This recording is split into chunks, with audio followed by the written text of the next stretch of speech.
CM Arvind Kejriwal क्या कुछ कह रहे हैं, सुनिए।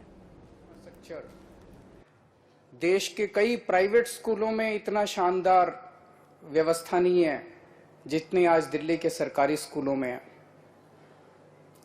इतने अच्छे नतीजे आने लगे हैं, शानदार नतीजे आने लगे हैं। किसी ने सोचा नहीं था कि एक वक्त ऐसा आएगा जब सरकारी स्कूलों के नतीजे प्राइवेट से ज्यादा बेहतर आने लगेंगे। जैसा भी शिक्षा मंत्री जी ने बताया, इस साल 3,70,000 बच्चे बड़े बड़े प्राइवेट स्कूल छोड़ के वहां से नाम कटा के दिल्ली के सरकारी स्कूलों में अपना नाम लिखवाया, एडमिशन लिया है। इससे बड़ा और सर्टिफिकेट क्या हो सकता है कि दिल्ली के अंदर शिक्षा क्रांति आ रही है।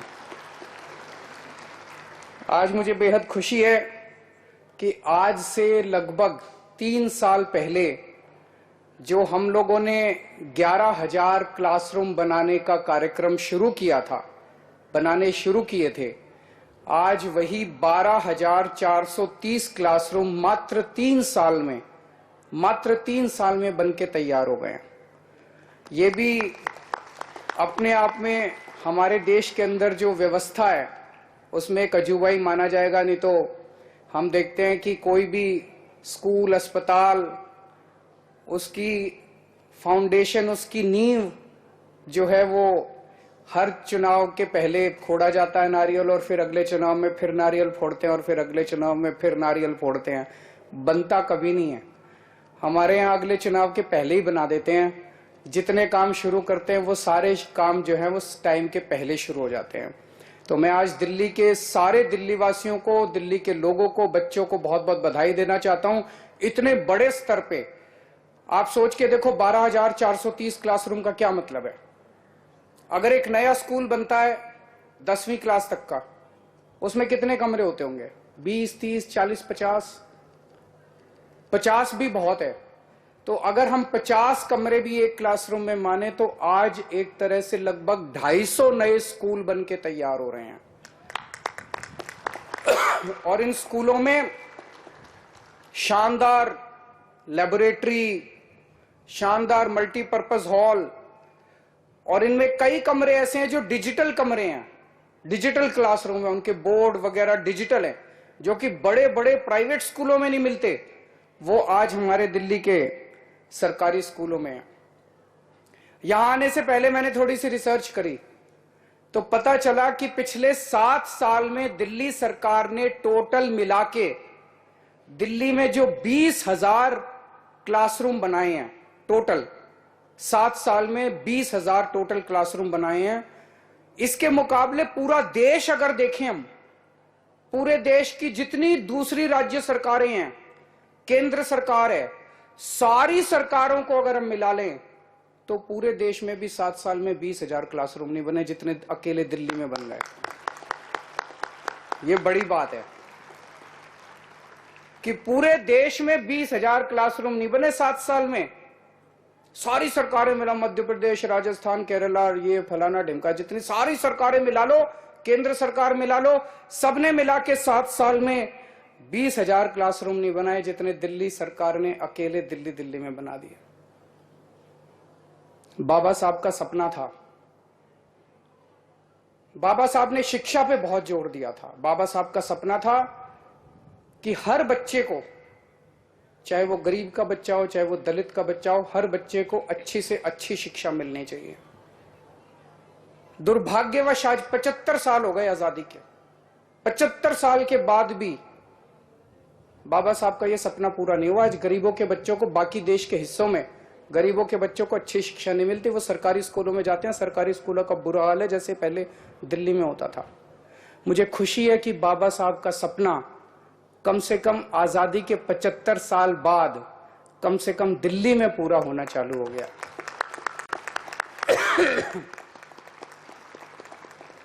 भगत सिंह ने कहा था कि केवल अंग्रेजों को देश से बाहर भगाने से आजादी नहीं मिलेगी।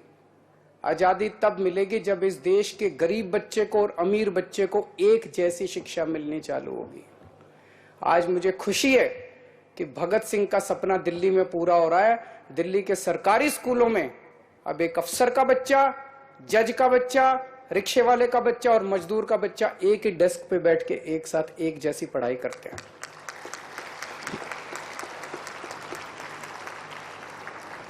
तो ये दिल्ली में जो पिछले 7 साल से हो रहा है, इतने शानदार सरकारी स्कूल हो गए, इतने शानदार गरीबों को अच्छी पढ़ाई मिल रही है, मन में ये आता है यार ये 75 साल में क्यों नहीं हुआ। इसका मतलब हो तो सकता था, जब हमने 7 साल में कर दिया तो 75 साल में भी हो सकता था। क्यों नहीं हुआ 75 साल में? सोच के देखो, अगर आज 75 साल पहले देश के अंदर इतनी अच्छी शिक्षा का व्यवस्था हो जाती, अगर हमारे गरीबों के बच्चों को भी इतनी अच्छी शिक्षा 75 साल पहले से मिलने चालू हो जाती, आज देश कहां का कहां पहुंच जाता। गरीबी दूर हो जाती, अनपढ़ नहीं रहते लोग, कहां का कहां पहुंच जाता देश। टाइम 75 साल अपने खराब हो गए। इसीलिए आज मैं एक बड़ा ऐलान करने जा रहा हूं।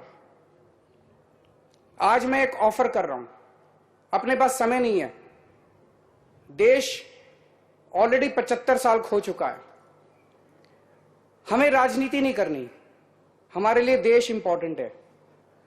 अगर देश की कोई भी सरकार, चाहे वो बीजेपी की हो, चाहे कांग्रेस की हो, चाहे किसी भी पार्टी की हो, कोई भी सरकार अपने अपने राज्य के अंदर दिल्ली जैसी अच्छी शिक्षा व्यवस्था करना चाहती है, तो हम मनीष सिसोदिया जी को थोड़े दिन के लिए उनको लोन पे दे देंगे।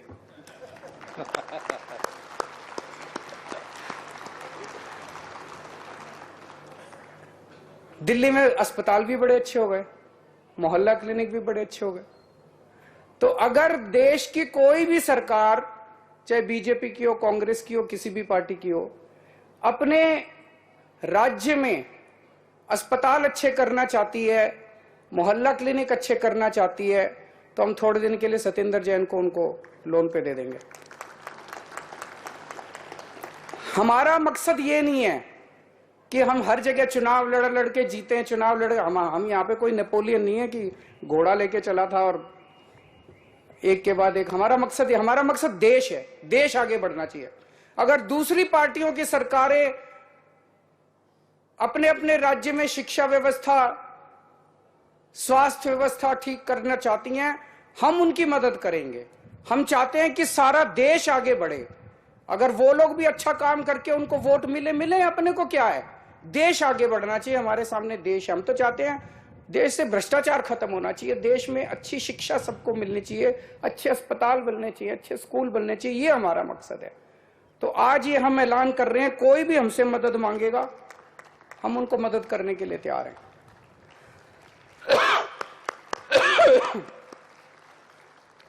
पिछले कुछ दिन से मैं देख रहा हूं, ये कई देश के बड़े बड़े नेता मिलके, आप लोगों ने भी टीवी में देखा होगा, सारे मिलके कह रहे हैं केजरीवाल आतंकवादी है, केजरीवाल। मेरे को थोड़ा सा हंसी भी आई। मैं उन सबको आज कहना चाहता हूं कि जिसको आप लोग आतंकवादी बोल रहे हो, आज वो आतंकवादी देश को 12,430 कमरे स्कूलों के समर्पित करता है।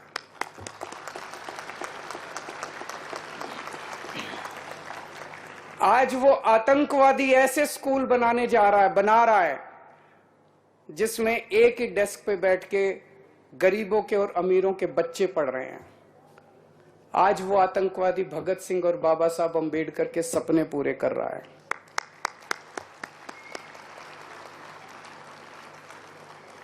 नेताओं को सबसे बड़ा डर और किसी चीज से नहीं लगता, स्कूलों से लगता है। क्यों लगता है? अगर शानदार स्कूल बन गए, अच्छे स्कूल बन गए, तो नेताओं को जात पात और धर्म के नाम पे वोट मिलने बंद हो जाएंगे। हमारे इन स्कूलों के अंदर हमारे ऐसे बच्चे, देशभक्त, कट्टर देशभक्त बच्चे अब तैयार होंगे। ये हम स्कूल नहीं बना रहे, ये हम देशभक्त बनाने की फैक्ट्रियां बना रहे हैं। यहां से देशभक्त बन के निकलेंगे।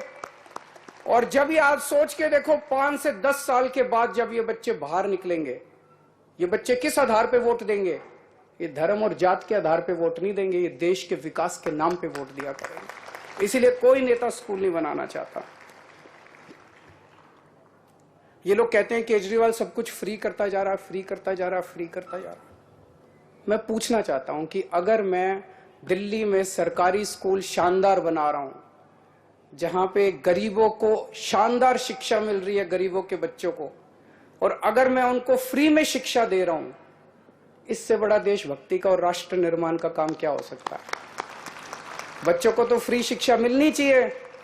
गरीबों को अगर मैं अच्छे अस्पतालों में इलाज दे रहा हूं, शानदार सरकारी अस्पताल बना रहे हैं, तो इससे अच्छा पुण्य का काम क्या हो सकता है अगर गरीबों को दवाइयां, टेस्ट, इलाज फ्री में मिल रहा है। भगत सिंह ने एक नारा दिया था, इनकलाब जिंदाबाद। आज मैं एक नारा दे रहा हूं, इनकलाब जिंदाबाद, शिक्षा क्रांति जिंदाबाद। बहुत बहुत शुक्रिया। बहुत बहुत धन्यवाद सर। जोरदार तालियों से अभिनंदन करें उन भावनाओं का जो सर ने व्यक्त की हैं। और कहीं ना कहीं किसी ने कहा है कि मुश्किल नहीं है कुछ दुनिया में, तू जरा हिम्मत तो कर।